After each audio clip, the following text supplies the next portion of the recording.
Olá, sejam bem-vindos para mais uma aula. Essa é uma aula que eu adoro falar, já fiz ela muitas vezes e sempre é muito especial. Eu quero falar com vocês sobre os três êxitos da nossa vida. E esses três êxitos, eles são três êxitos que acontecem lá no nosso primeiro círculo de desenvolvimento. Para quem já viu o meu curso sobre os círculos do amor, os círculos de crescimento, vocês vão compreender. Se vocês ainda não viram, não se preocupe que isso não é algo que vai dificultar a aprendizagem de vocês. Esses três êxitos, eles estão contidos no nosso primeiro estágio de desenvolvimento. Porém, como as coisas começam, elas tendem a perpetuar-se.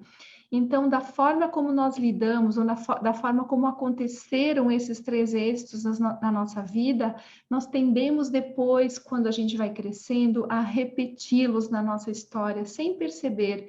Isso se torna um comportamento automático adquirido. O nosso cérebro ele sempre tenta economizar energia, então ele vai automatizando muitos comportamentos de tal forma que às vezes você vai repetindo coisas que você já nem sabe mais por quê, você já nem percebe mais por que faz aquilo.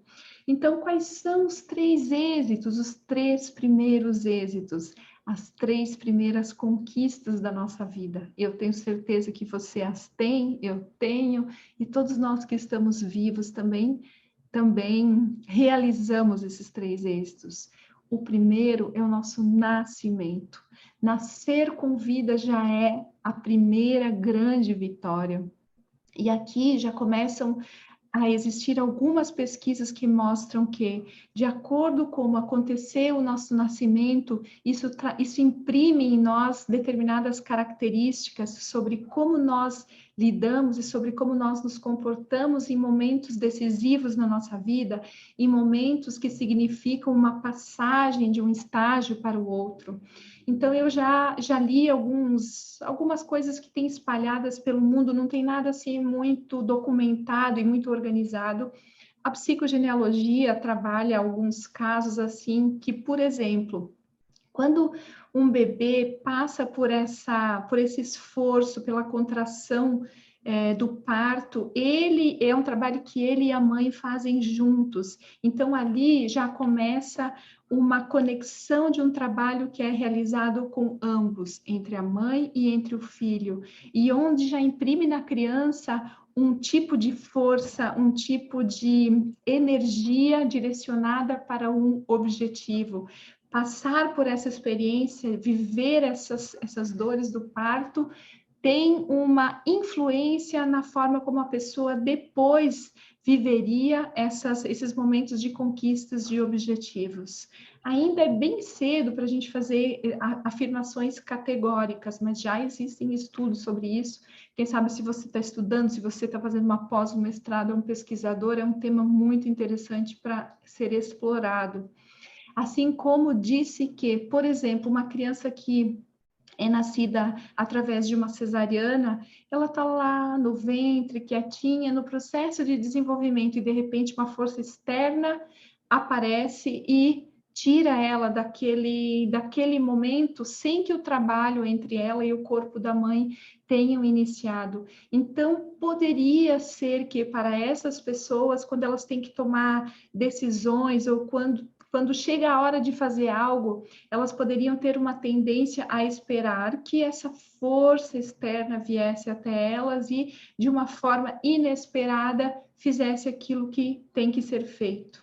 Então, são estudos, aqui são um pouco mais de conhecimentos que eu estou dividindo com vocês, não é o essencial sobre o nascimento, o essencial é que nascer com vida já é um grande êxito.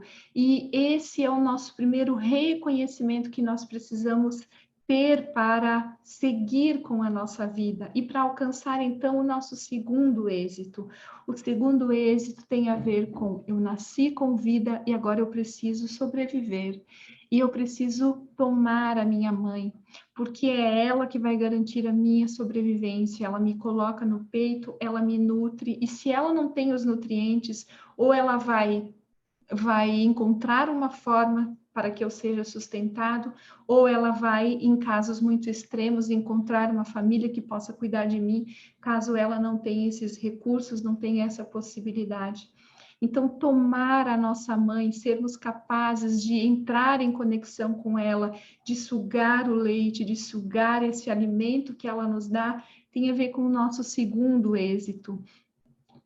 E, por exemplo, quando nós nascemos e a nossa mãe precisou passar por uma internação, houve uma doença, houve um agravamento da situação dela, ou nós, enquanto bebês, tivemos que ir para uma incubadora, então essa distância do corpo da mãe e do bebê podem causar na criança uma sensação de abandono. Não é um pensamento de abandono, é uma sensação, um registro no corpo, um registro de abandono. E isso nós chamamos no trabalho sistêmico de movimento interrompido em relação à mãe.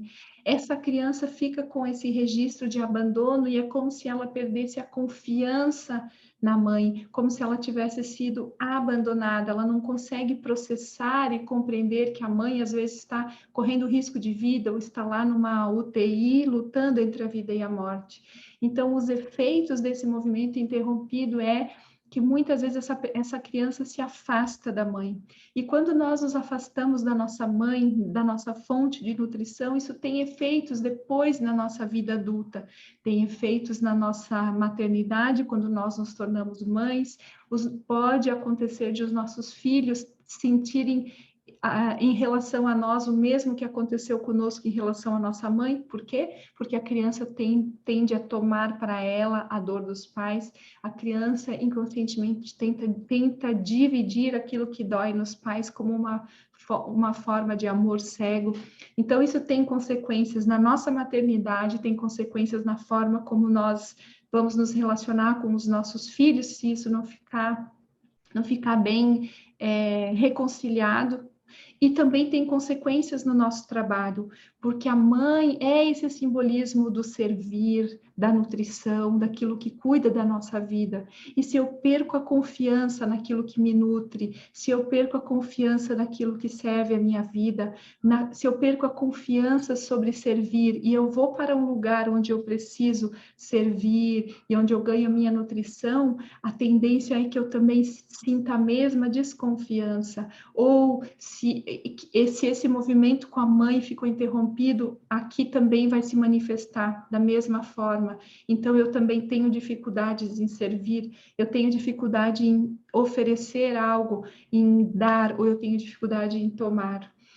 Então, o nosso segundo êxito, nosso segundo grande movimento para a cura da nossa vida e a cura dos nossos relacionamentos não importa o que tenha acontecido e nem como tenha acontecido, nós compreendermos que cada um fez o seu melhor e sermos capazes de nos reconciliar com a nossa mãe.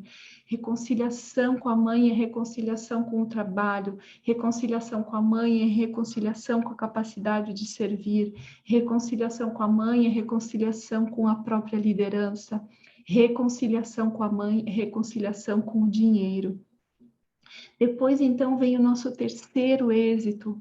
O nosso terceiro êxito é quando nós conseguimos tomar o nosso pai. E, normalmente, a gente diz que a mãe precisa apresentar a criança ao pai, porque no primeiro momento esse vínculo entre mãe e criança é muito profundo. E nós, mães, precisamos sempre termos muito esse cuidado e esse respeito de permitir que o nosso filho possa ter acesso total e incondicional ao pai, não importa como o pai seja, não importa o que tenha acontecido, não importa as dificuldades que existam entre o casal. Essa criança é 50% a mãe, 50% o pai, e sem o pai ela não consegue ter o sucesso pleno.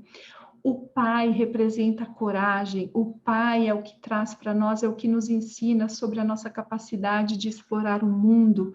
O pai é o símbolo do feminino, do masculino, a mãe é o símbolo do feminino, o pai é o símbolo do masculino, esse que é capaz de desbravar o mundo, esse que é capaz de assumir riscos, esse que nos dá a coragem de enfrentar o mundo, esse que nos permite irmos em direção a um objetivo claro, estreito. Então, estar reconciliado com o nosso Pai, tomar a força com o nosso Pai é fundamental se nós somos mulheres, para nós estarmos em harmonia com o masculino. Se você é um homem, para que você possa tomar esse masculino em você. Para os nossos filhos homens, um filho homem só aprende a ser homem com o pai. Com a mãe, ele será sempre um menino. Estar reconciliado com o Pai é necessário para que você chegue no seu negócio e você tenha coragem, que você consiga ter visão para onde que você vai levá-lo. O Pai é aquele que tira a criança do colo confortável da mãe e diz: já é hora de crescer, já é hora de explorar o mundo. Esses são os 3 êxitos, os êxitos essenciais. E quando nós tomamos esses 3 e nós nos colocamos em um movimento de reconciliação com o nosso nascimento, com a nossa mãe, com o nosso pai, nós temos todas as forças para depois nos lançarmos para o mundo, para um relacionamento de casal, para cuidarmos dos nossos filhos, para sermos excelentes no nosso trabalho, para sermos excelentes no nosso negócio, para sermos grandes líderes. A liderança tem muito a ver com isso, com a nossa capacidade de respeitar aqueles que lideraram a nossa vida pela primeira vez, o nosso pai e a nossa mãe. Então, com essa aula, eu te convido para você revisitar tudo o que você pensa e sente sobre eles e que você possa se reconciliar com o pai e com a mãe no seu coração. Não é como eles olham para você, e sim como você se coloca diante deles. Não sei se vocês estão ouvindo, repentinamente começou uma chuva muito intensa. Talvez seja um símbolo, também seja bem simbólico de uma chuva que vem do céu, uma água que vem para limpar nossa alma, para limpar nossa visão e para olhar para além das nossas exigências da nossa criança, o quanto nós recebemos, o quanto eles fizeram por nós e o quanto nós temos, quanta riqueza nós temos diante de nós e muitas vezes nós não tomamos. E quando você for capaz de tomar ambos no seu coração, eu tenho certeza que a sua profissão e que o seu negócio também tomarão uma força especial. Eu desejo tudo de bom, desejo uma ótima reflexão sobre isso e eu quero que vocês me contem como tem sido essa experiência, se isso faz diferença, qual o insight que isso trouxe para você. Tá bom? Obrigada.